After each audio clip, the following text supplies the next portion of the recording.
Hello everybody and welcome to Virtual Boy Wario Land.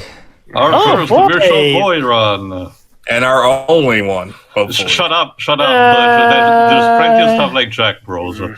Okay. For those of you Automatic who pause? may be unaware, believe it or not, before all the other companies tried doing it, Nintendo were technically the first to get on the virtual reality eyeglasses train. Except this isn't virtual reality. Look at this. Seriously.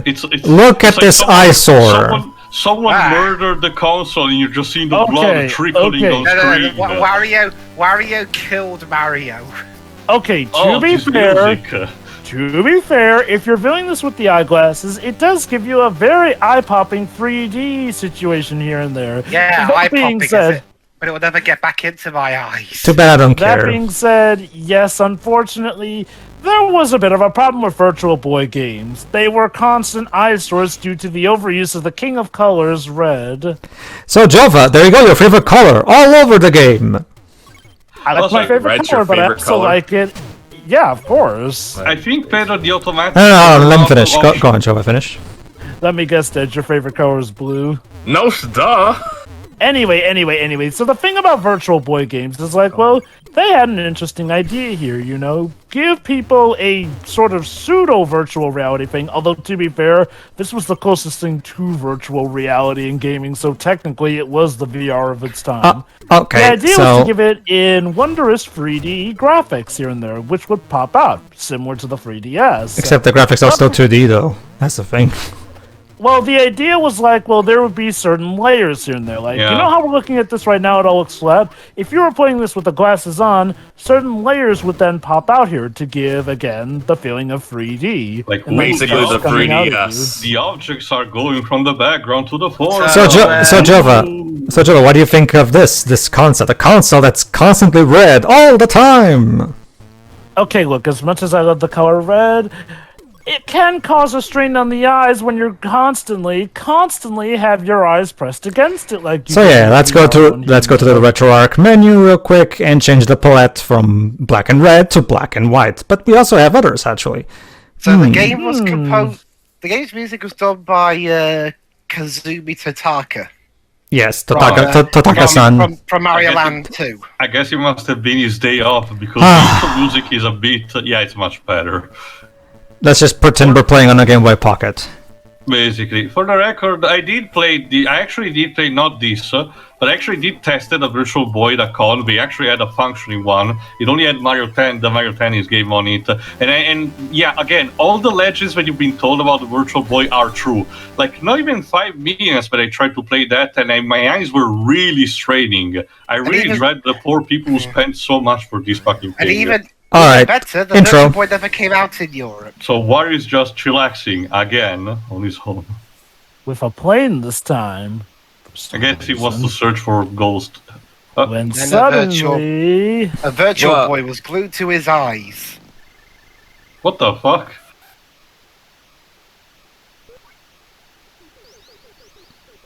Someone woke up Wario from his sleep. Oh, it's the Risky Boots minions again. No. The Syrup and her minions are not in this game too. Sorry, oh my god. Sadly. I've been confused the name of a pirate captain. Magnificent. She had better things to do anyway. She probably took a look at this game and thought, nope.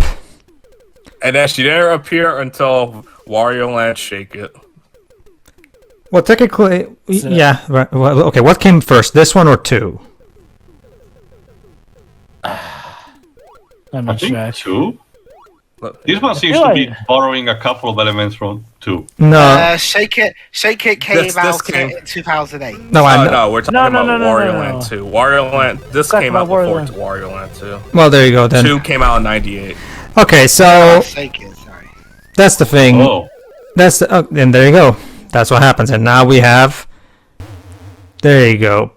So we have to... So the story is that Wario's on this island, and these people are housing all their treasure that he wants to get. The story is that he's various floors underground, and he needs to get back up through an elevator. No, I'm not kidding. We have to constantly go up via an elevator. Hey, look, it's the Great Cave Offensive. There you go. Free! Look at that tail. 3D! Great. Again, to be fair, with the glasses on, it did actually look very eye-popping. But the battery's running low. Again, this is one of those cases where a company was way too ahead of the curve. That is like the technology was not right yet. No. So yeah, why are Yokoi soldiered on anyway? Yeah. Yeah. Virtual Boy Wario Land is actually unlike Wario Land 2. This is actually a much more direct successor to the first Wario Land. It retains the same Mario-esque formula that the first game had. Aside from that, yeah, they try to expand upon it, and it's literally them taking that original form and just expanding and refining it rather than taking the series into its own unique direction like 2 did. This is something that I'll argue it's fine, considering this came out before 2. But yeah, at the same time, I definitely do appreciate 2 for definitely helping distinguish this franchise further than the Mario Land series. So yeah, I'm just gonna say this. Go on. A couple days ago, I played this because I beat Wario Land 2, and I decided, let me try this out. I don't like this game. I really don't. Yeah. You don't like looking at it, or is it the gameplay that gets the gameplay? The problem with the gameplay is not apparent right now, because this first level is fine, but let's just say the game doesn't. Let's just say the game's idea of okay. Let me take a cue from what Teo would normally say. The idea of this game of ramping up the difficulty is throwing everything in you in the kitchen sink, as Teo likes to say. But it's not apparent now, but you'll see. Because this first level is relatively fine. So, what do the hearts do? Actually, because they don't seem to. They do the same thing as in the first game too.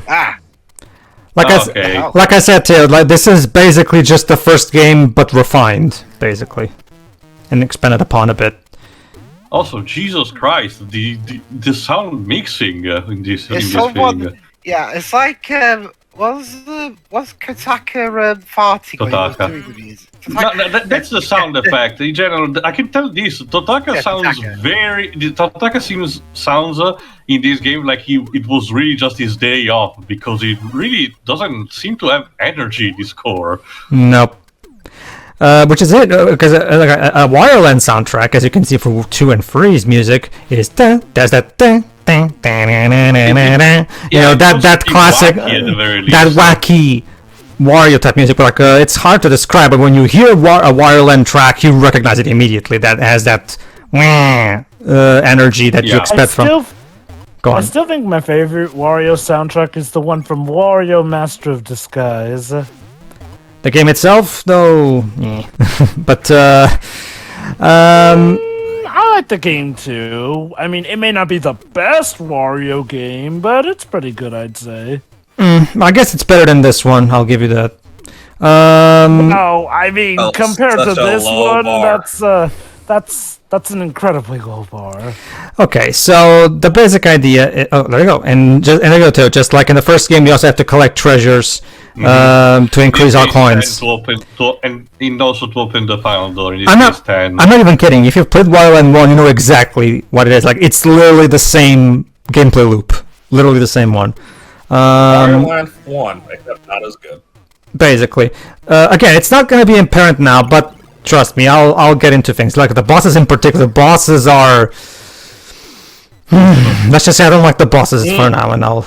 Yeah. I quit after I once I got up to the first boss. I quit. I'm like. I guess I can tell one positive. Again, being on a technically more powerful machine than the Game Boy allows a couple of more expressive. Definitely. The sprite work. I have no complaints regarding the sprite work. The sprite work.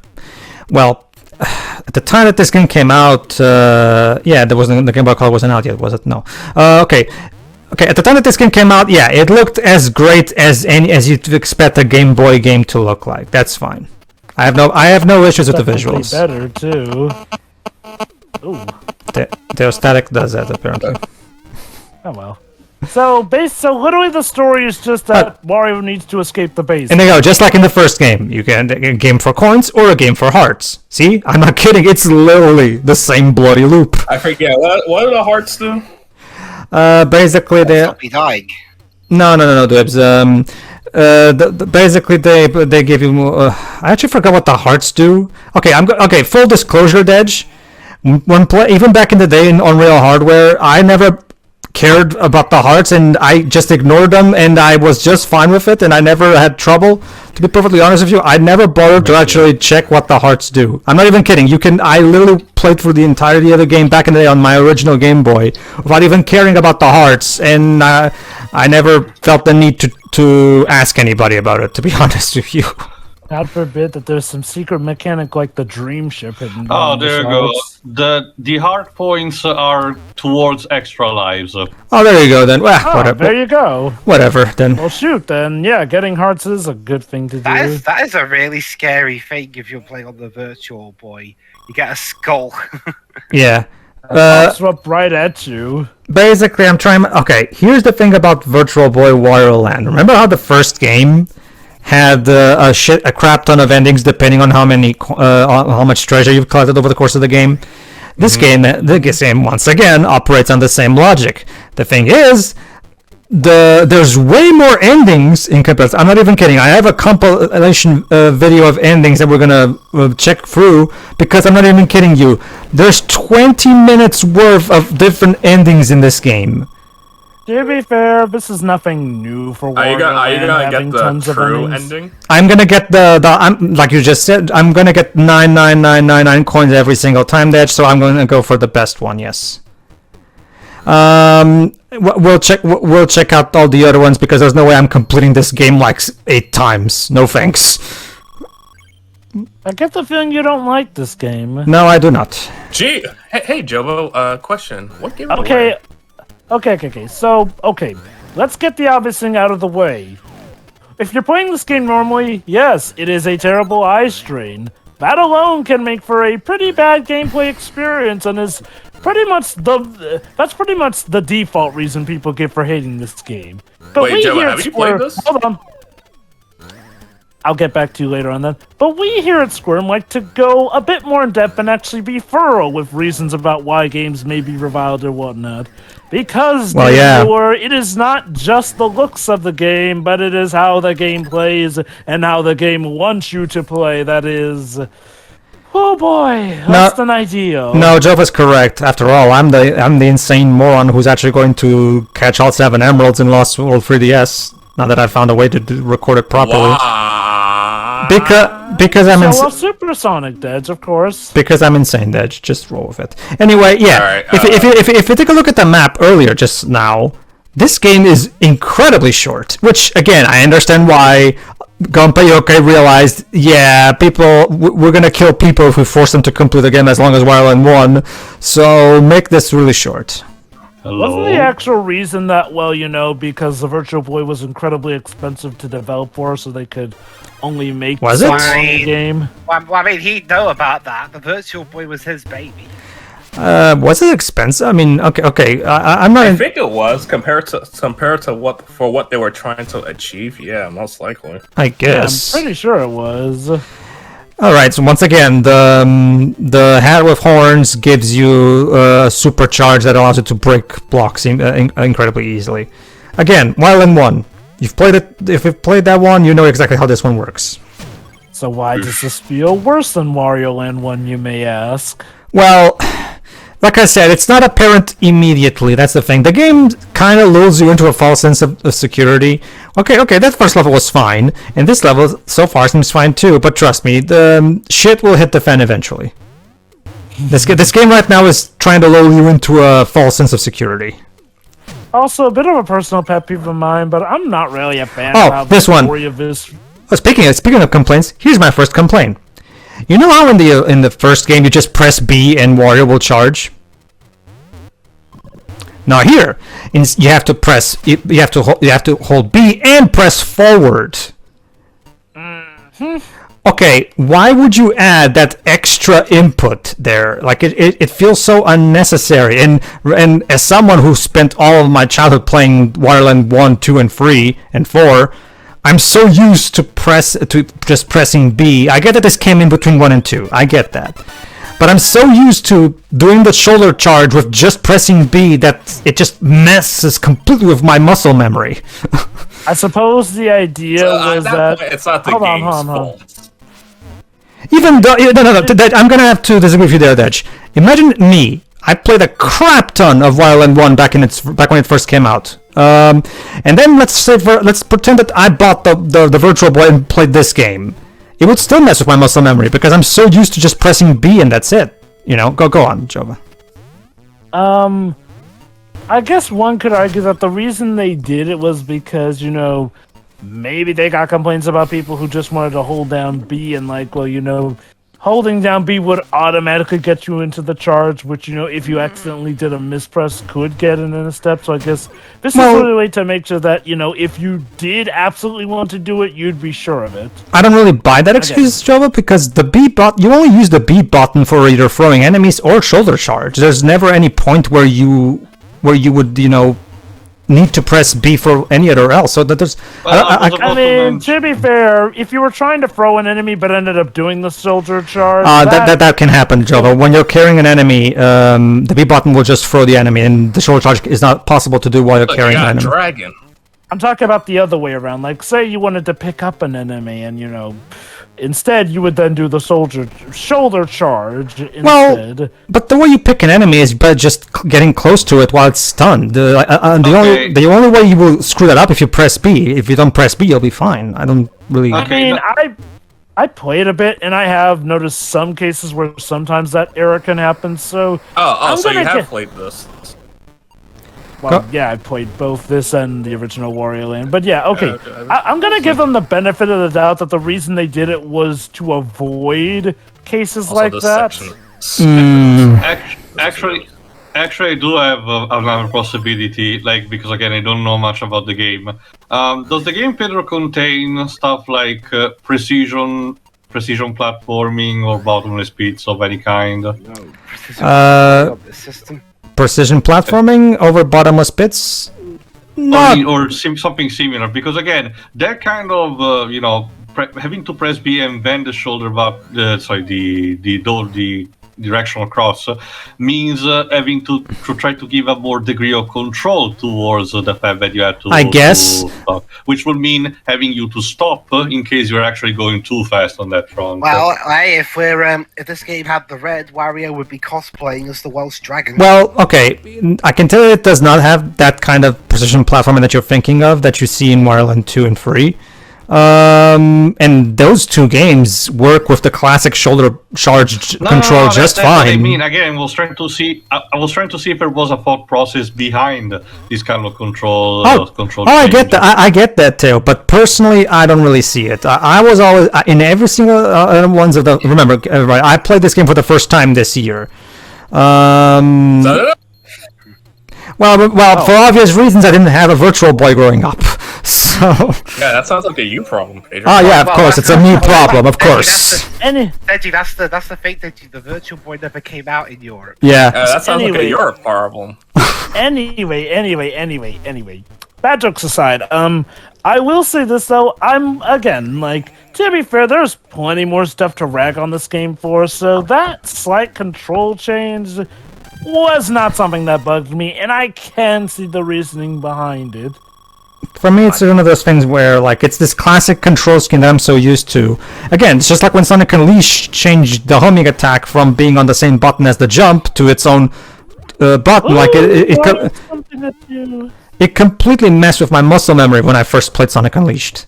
To give them credit, Pedro, at that time, Wario Land had literally just one game to its name, so technically the whole if doing a classic control scheme, that feels like that's something more that you've gotten used to over the years, whereas to be fair, in the context of when the game was released back then, there wasn't necessarily a classic control scheme to get used to. It's sort of like how in Sonic 2 you finally have the spin dash instead of just rolling like in Sonic 1. I'm surprised that you didn't. Go on, Judge. Let me put it like this. I'm sure you're all familiar with the Super Mario Bros. Advance collection, right? Yes. Alright, so Mario World was one of the first games I've ever played, even before the collection.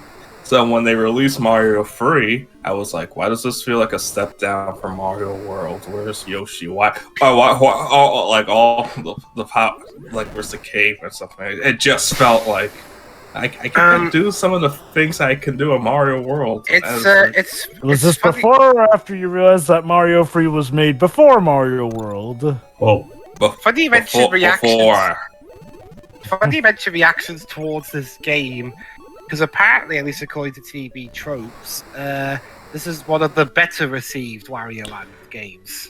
I disagree with that. Interesting. Also, Pedro, I'm surprised you didn't instead compare it to when they gave a running button to Sonic in Sonic Lost World. Well, here's the thing, too. Sonic Lost World. Fine. Sonic Lost World. Yeah, it was honestly fine. Sonic Lost World was different too. Sonic Lost World wasn't using was using completely new gameplay style. So it's not like they just randomly map the move from one button to the other. Like imagine you're playing Sly Cooper 5, Teo, and for whatever reason the jump button is mapped to triangle. I'll give you a better one. Imagine playing Ratchet and Clank and they change the fire button from circle to R1. Oh, Yeah. wow. Ah, okay. Yeah. What game are you talking about? Starting with Deadlock, they try to input that. Thankfully, most games actually can give you a control change key, so at the very least, compared to this game, at least there is that. But I just didn't find particularly a particular explanation outside of we want the shooter audience. To be fair, Rift Apart by default, you can change it actually. No, like I said, even I had to try for all of them, but I'm pretty sure all of them do have the change. But usually the default is still R1. Sure. With Rift Apart, it makes sense that they would do the L2 R2 thing because the circle button is used for a new move that's unique, that's new to this game. So they need that. And like I said, when you play Rift Apart, everything just clicks fine. To be honest with you, even if you're used to the circle button. It's so especially because the circle button, like I said, has its own new move, so it's not like it's just change for the hell of it. There's an actual reason for it. My issue with the Sonic Unleashed thing, like I said, is that there's no reason for it. So much so that they literally changed it all back again in Sonic Colors and Generations. So they themselves realized that they fucked up there. So it was just a change for the sake of changing the button mapping. Like there was literally no reason for it. I'm surprised they didn't try patching that. You know one thing that's Wait, you can use your drag. Oh, you didn't know that? Wait. You haven't noticed the whole time, dudes? Sorry, I was doing some research on this game. Even so, that it's something that is very easy to figure out via experimentation. Speaking of Also, Dez, where have you been? Fire always works underwater in Mario games. Okay. To be fair, he's got you there, Dej. He's got you there, Dej. Speaking of Let me finish. I didn't know that you could. Of course, I know you can use fire, but I didn't know you can attack them. I thought they were just stage hazards. Like you didn't even try? No. Sounds like a you problem. Experimentation, Dez. That's because this game is bad. Why would I bother? Alright, go on, Dwips. You didn't find that out. Hold on. Anyway, Okay, Dwips. I'll wait till you let's play something. I'll backseat driver you. Go on, I've already Dwips. let's played things, but anyway, one thing I was wondering about Nintendo hardware for a while. How come us Europeans had to wait over a full year after America got it? Because you're For the Virtual Boy? because No, for you're the Game Boy. because fuck you. That's literally because localizing it into different languages. How do you localize a brick like that into multiple languages? It's not. In the case of that, it's not the. It's not. You don't program the languages for the system. You program it for the games. I think Also- they had to basically make different variations to fit with the different. Because power you're chords basically and whatnot. once you, to my knowledge, once you're localizing a game, you basically have to like recode the game. Also, as far as I know, before the Game Boy and for a normal console before the GameCube, Nintendo did not really localize the languages in my country's version, so we always got the English one. So there wasn't. I think it might have been like a multi-free kind of thing because Spain and my country always have been the last, the last people who actually got. Stuff. But sorry, go on. I'm surprised you could fit more than one language into a Game Boy or Game Boy Color game. Depends on what you actually put in there as the actual game. But I'll be honest, in the case probably of the Virtual Boy not getting here and also for the Game Boy to be delayed, is because probably until that point, Nintendo didn't have a strong impact on Europe as much as it had in America, probably. Mm-hmm. At least that's my guess. All right. From what I can tell, in terms of made consoles, for the most part, Nintendo's never had that stronghold here in Europe. It's always either been Sega or Sony. Yeah. When it comes to handhelds, remember, Dwebs, they have a strong presence in France. Hold on, Dej. Yes, Dwebs. When it comes to handhelds, however, that's always been yeah. Well, obviously, I think the closest any console has come here in Europe, handheld consoles come here in Europe, to come even slightly close to denting the Nintendo thing was the PSP. See, here's the thing. It was basically the major competition that there was. That's the thing, the reason for that is because unlike America, we didn't go through a video game crash. So Nintendo didn't walk into a country that basically had no video games at the time, so they had basically no competition. We always had Sega over here and doing stuff. So unlike America, Nintendo here had actual competition.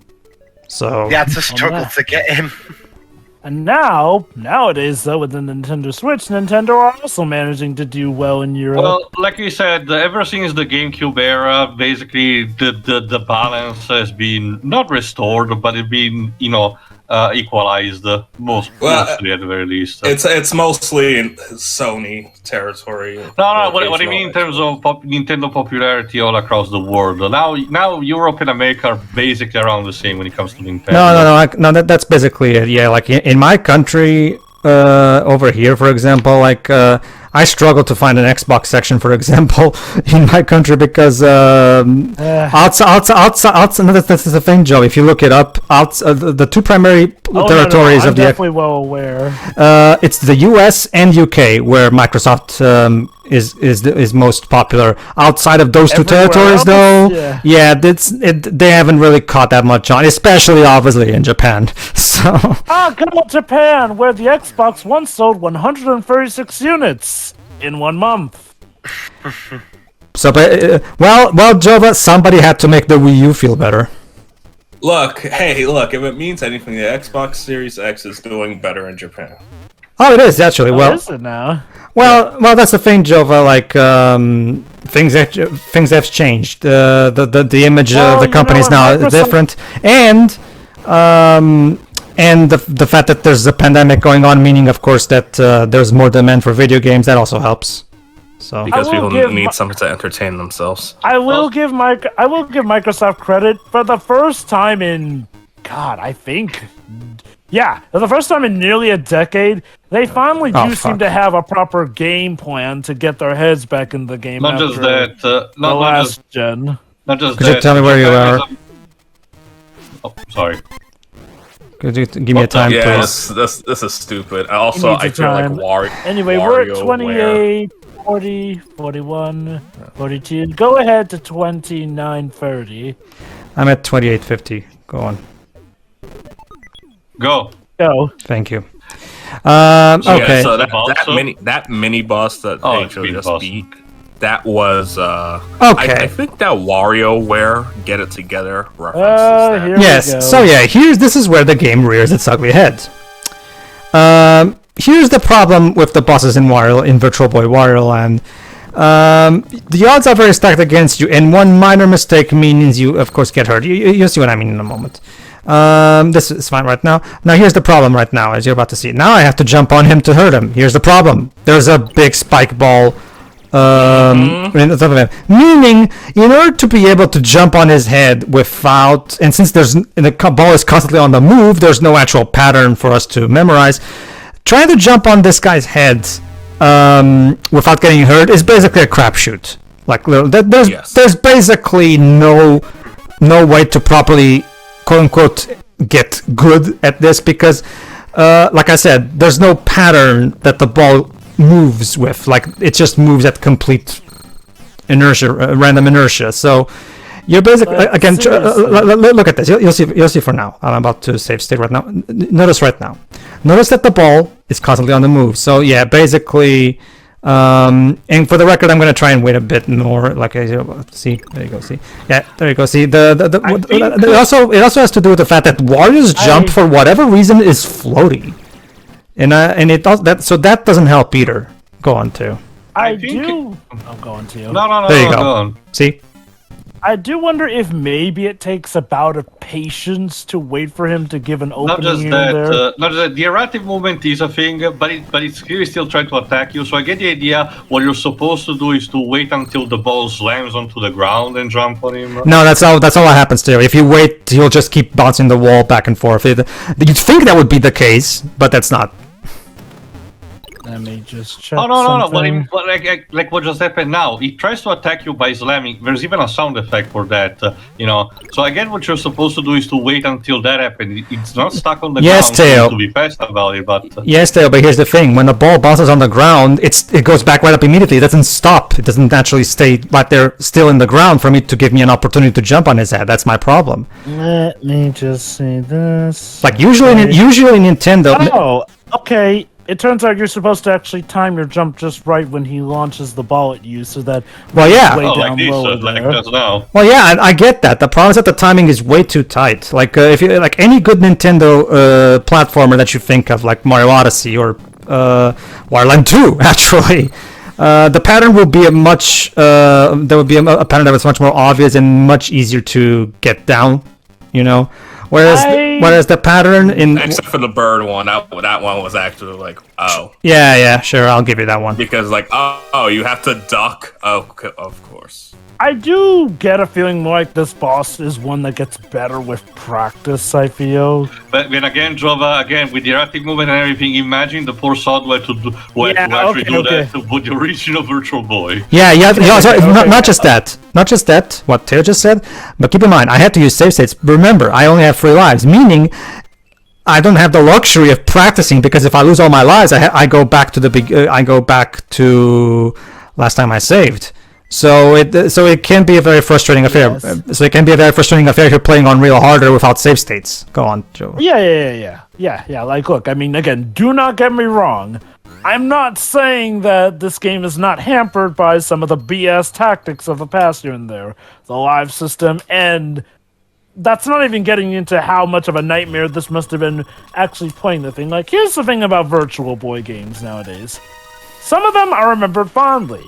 That's mainly because we can play them without the detriment of having to wear that godforsaken headset the entire time. Like, again, maybe there were some people who were able to do it just fine back in the day. If only it had a head strap. I'll just say it. There's a good reason that the Virtual Boy kind of puttered out back in its day. And Nintendo never bothered. When it comes to the Virtual Boy, this is like the only game people talk about. Yeah. That and Mario Tennis. No, there's also Jack Bros. Wasn't there that flying game where you could barely tell how far you were away from There's the also wall? Telero Boxer. That was actually pretty good. The one that I'm- The one that George Wood apparently can tell with the depth. And then there's the Waterworld tie video game. Clearly, what the console was needing. The one that I'm particularly disappointed with is Waterworld, because really Waterworld on Game Boy and you don't have the water be red. I mean that could Blood World. that could have made for such great Blood World jokes, but they picked the color black for the water. It would have been so fun to see an entire Red Sea. Well, you do have the filters, so maybe if we ever get to that, you can change that to blue. No. That's the thing. That's the thing, Teo. The filters, all the filters do is replace the color red with a different color. They don't invert the colors. Like the color, everything that's black on the Virtual Boy is always black, regardless of your filter. Go on. About that, actually. Us here in Europe, we were the only ones to get the game on Super Nintendo and Game Boy. America was stuck with the Virtual Boy version. Brilliant. But again, it's stated here that an MS-DOS PC version was released for everyone in 1997. Two years after the film came. Consolation prizes and everything. Anyway. See you then. See ya next part. For the next part.